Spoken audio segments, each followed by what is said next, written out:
welcome to Worldview. I am Emedion James.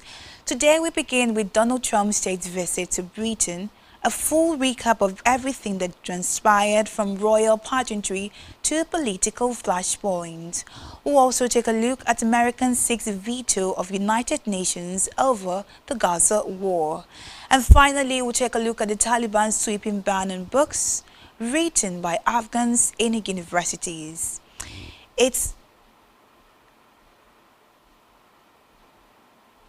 It's a day of global headlines shaping diplomacy, culture, and conflict. This is Worldview, connecting you to stories shaping the world. We'll be right back.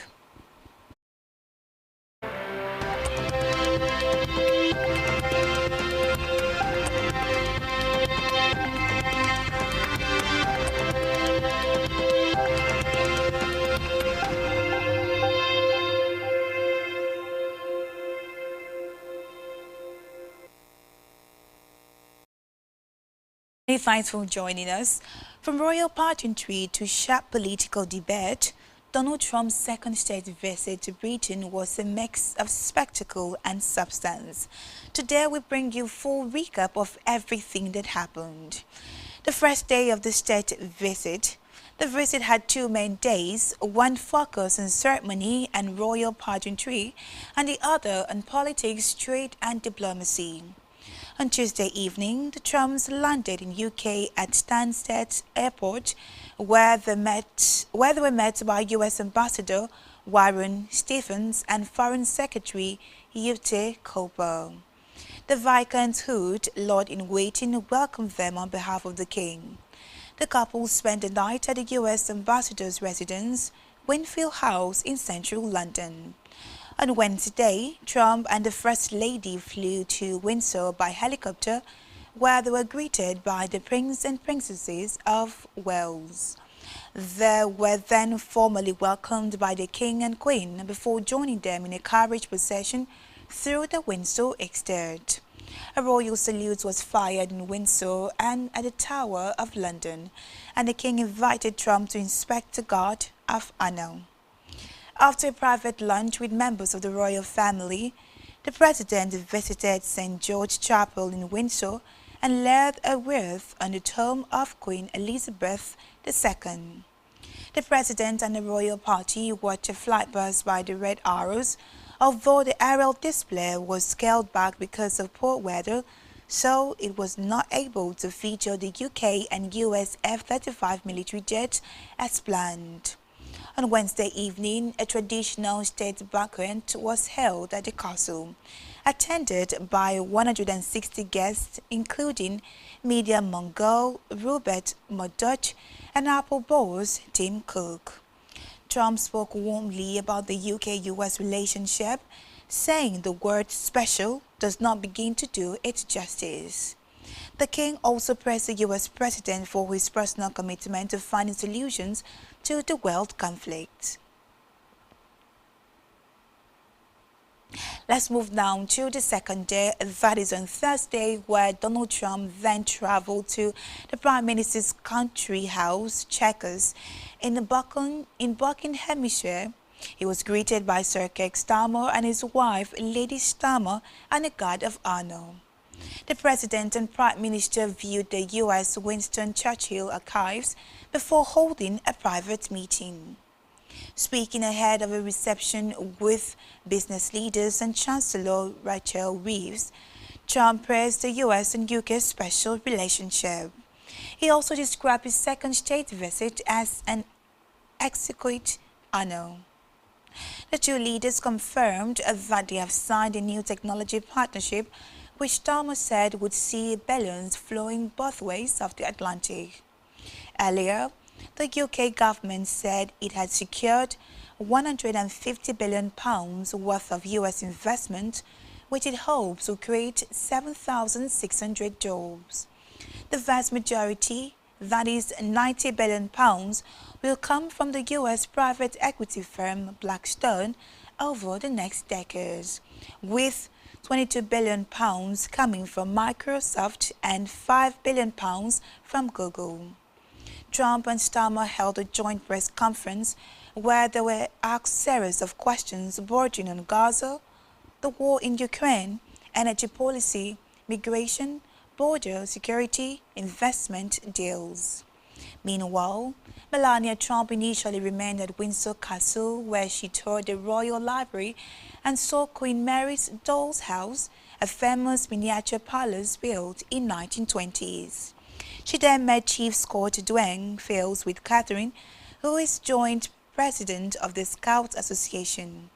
They joined a meeting of young scouts for some art and craft and took part in games featuring a giant parachute filled with balls. But what are some of the major issues discussed during the second state visit? The first issue was investment. Starmer is hoping the visit will be dominated by news of new investment deals between the two countries. Already, the UK has announced a nuclear power deal that will see the UK and US accept each other's safety assessment when it comes to small modular reactors. Small nuclear power plants are often cited as the way to supply huge amounts of energy needed to power artificial intelligence and advanced data centers, and officials say the joint recognition agreement will help speed up their deployment. The second issue was Ukraine's European leaders were delighted by comments from Trump over the weekend when he called Russia the aggressor in its war against Ukraine for the first time. A week earlier, he had talked about hitting Moscow with further sanctions after Russia launched its heaviest aerial bombardment on Ukraine since the war began. Donald Trump also said he felt let down by Vladimir Putin over peace efforts in Ukraine. According to him, he hoped the war would be the easiest to solve because of his relationship with Putin, but he was really let down. The third issue was Gaza. Britain is preparing to join France and other countries in recognizing Palestinian statehood at the UN General Assembly in New York later this month, much to the irritation of Washington. Trump said he disagreed with the UK's decision to recognize a Palestinian state, one of the few points of disagreement with Prime Minister Keir Starmer. The fourth issue was migration and free speech. Donald Trump urged Prime Minister Keir Starmer to take very tough actions on illegal immigration.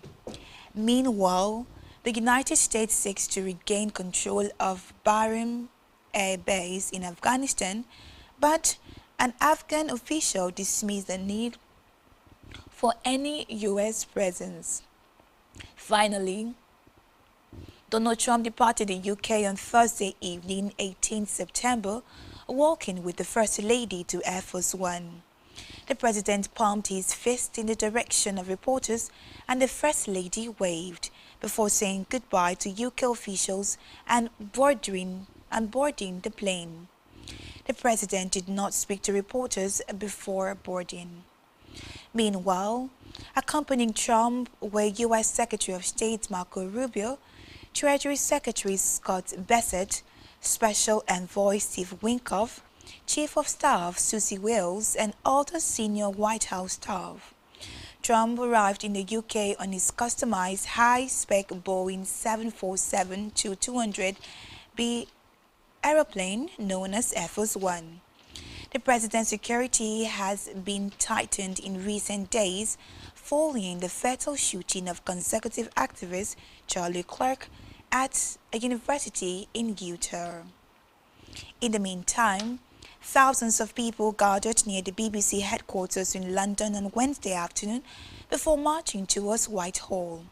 Some carried banners reading, "No to racism, no to Trump." Others had small versions of the 20-feet Trump baby bloom balloons, which had carried through crowds during protests against the U.S. president's first state visit in 2019. The demonstrations was organized by the Stop Trump UK Coalition, a group of more than 50 campaign organizations including climate, anti-racism and pro-Palestinian activists. It previously called on the government to cancel the state's visit, accusing the U.S. president of denying climate science and siding with war criminals in Israel, Russia, and beyond. Four men who were arrested after images of Donald Trump and Jeffrey Epstein were projected onto Windsor Castle have been bailed. One of the major questions asked is, what is a state visit all about? A state visit is a formal trip to the UK by the head of a country. They are usually arranged at the invitation of the monarch acting on government advice. As well as being grand occasions, the visits are used by government to further Britain's interests. The president was hosted for a first state visit by the late Queen Elizabeth II in June 2019 during his first term as president. Traditionally, U.S. presidents serving a second term are not offered a state visit. Instead, they are invited for tea or lunch with the monarch, as happened with former President Barack Obama and George W. Bush. However, in February, Kirk handed Trump an invitation from King Charles during a White House meeting to discuss a UK-US trade deal. The Prime Minister said the invite was truly historic and unprecedented. In a related development, the helicopter carrying U.S. President Donald Trump was forced to divert to Luton Airport as he finished his state visit to the UK. White House Press Secretary Caroline Leavitt said, due to a minor hydraulic issue, the aircraft landed at a local airfield before later reaching Stansted around 20 minutes behind schedule. She said the decision was taken out of an abundance of caution, adding that the President and First Lady safely boarded the support helicopter. Emergency services were spotted on the tarmac at Luton, following the landing. Separate images shown both of Trump's helicopters just off Luton's runway. They are specially adapted aircraft known as white tops because of their livery. The craft carrying the president is known as Marine One. The helicopters are fitted with missile defense and radar jamming systems, as well as electronics designed to withstand the electromagnetic pulse of a nuclear blast. In another development, the United States vetoed on Thursday a draft United Nations Security Council resolution that would have demanded an immediate, unconditional and a permanent ceasefire in Gaza and that Israel lift all restrictions on aid delivery to the Palestinian enclaves. The text, drafted by the elected 10th member of the 15-member council, would also have demanded the immediate, dignified and unconditional release of all hostages held by Hamas and other groups. It received 14 votes in favor. It was the sixth time the U.S. had cast a veto in the Security Council over the nearly two-year war between Israel and Palestinian militant Hamas. Famine has been confirmed in Gaza, not projected, not declared, confirmed. Denmark's UN Ambassador Christiana Marcus Lassen told the Council before the vote. Meanwhile, Israel has expanded its military operation in Gaza City, further deepening the suffering of civilians. As a result, it is this catastrophic situation, this humanitarian and human. Meanwhile, in Gaza, Israeli tanks advanced along two gateways to the center of Gaza City on Thursday, while internet and phone lines were cut off for several hours. This also signaled the potential escalation in ground operation in the Palestinian enclave. Israeli forces controlled Gaza City's eastern suburb and in recent days have been pounding the Sheikh Radan and Tel Al-Hawa areas, from where they would be positioned to advance on central and western areas where most of the population is sheltering. At least 86 Palestinians have been killed by Israeli strikes or gunfire across the Gaza Strip in the past 24 hours, most in Gaza City according to the territory's health ministry. Also, Israel has carried out a large wave of airstrikes in southern Lebanon, saying it was targeting positions of the Iranian-backed armed group Hezbollah. The attack came after evacuation warnings were issued for several locations. There also has been no immediate report of casualties. Israel has carried out airstrikes on people and places it says are linked to Hezbollah almost every day, despite a deal that ended the war with the group in November. The Lebanese Prime Minister called on the international community to urge Israel to stop what he described as intimidation and attacks and to fulfill its ceasefire obligations. We'll take a quick break right now. When we return, we'll take a look at the Taliban ban of books written by women from Afghan universities. Just stay joined to us for these and many more right after the breather.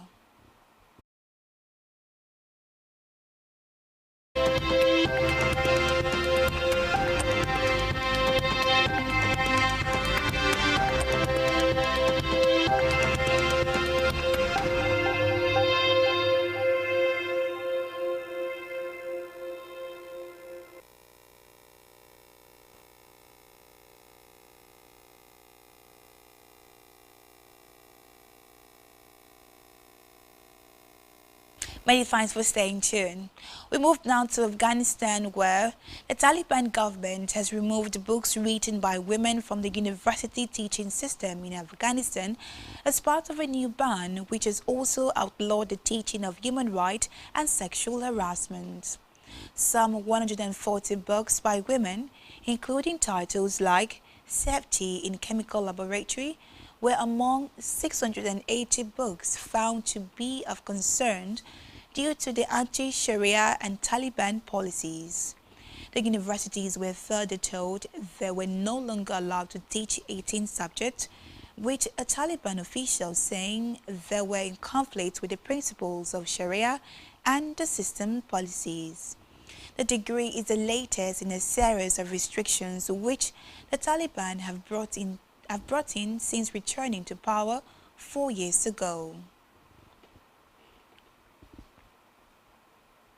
We move now to Europe, where Russia's defense ministry said today that its forces had taken control of Muraka, a village in eastern Ukraine's Donetsk region, and Novovaniaka in a neighboring of Zaporizhzhia region in the state. And also still in Europe, Emmanuel Macron and his wife Brigitte are planning to present photographic and scientific evidence to a U.S. court to prove Ms. Macron is a woman. The lawyer says the French president and Mrs. Macron will present the documentation in a defamation suit they have taken against the right-wing influencers Candace Owens after she promoted her belief that Brigitte Macron was born male. Ms. Owens' lawyers have responded with a motion to dismiss the claim. Speaking to Newsman in Macron's lawyer in the case, Tom Clegg, he said Mrs. Macron had found the claims incredibly upsetting and they were a distraction to the French president. And lastly on Worldview today, we can see that TV host Jimmy Kimmel has been pulled off air indefinitely after comment he made about the shooting of Charlie Kirk, ABC has said. The decision came hours after Brendan Kerr, the chair of broadcast regulator, the Federal Communications Commission (FCC), threatened to act against ABC and its parent company, Disney, over the remarks. In his monologue on Monday, Kimmel said the Meghan gang was desperately trying to characterize this kid who murdered Charlie Kirk as anything other than one of them and of trying to score political points from it. Mr. Kerr said Kimmel was appearing to directly mislead the American public. Kimmel has not yet commented. Kimmel, who is among the top chart show personalities in the US, has fronted his show as one of the best. Jimmy Kimmel lived since 2003 and hosted the Oscars 4 times. During Monday's night show, he spoke about flags being flown at half-past in honor of Kirk and mocked U.S. President Donald Trump's reaction to the shooting. Meanwhile, Americans' late-night TV hosts have rallied behind fellow comedian Jimmy Kimmel after he was suspended by ABC in a row of a comment he made about the killing of Charlie Clerk. Stephen Colbert began his show by saying, "We are all Jimmy Kimmel," and said the star's removal was a blatant assault on freedom of speech. The broadcast came shortly after the U.S. president said the main networks were overwhelmingly negative about him and could have their licenses taken away.